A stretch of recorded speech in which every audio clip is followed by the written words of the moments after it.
ખાસ કરીને જે જુલ્ફિકારભાઈ આવી સ્થિતિમાં છે અને બેઠા છે તો માળિયાના સમુદાયના લોકો માટે જ બેઠા છે અને એને કદાચ કાંઈક થઈ જશે તો એના બાળકોનું શું થશે?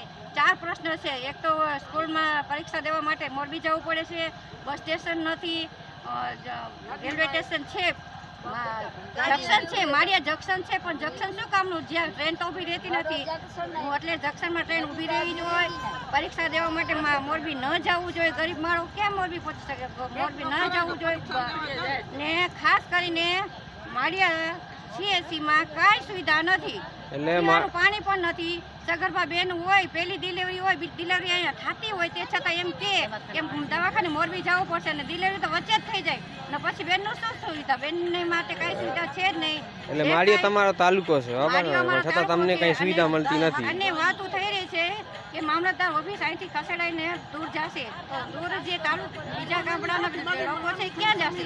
હું માળિયા મહિલા શક્તિ સંગઠનની આગેવાન કાર્યપાલિકા તરીકે સાયરાબેન બાનુબેન બોલું છું.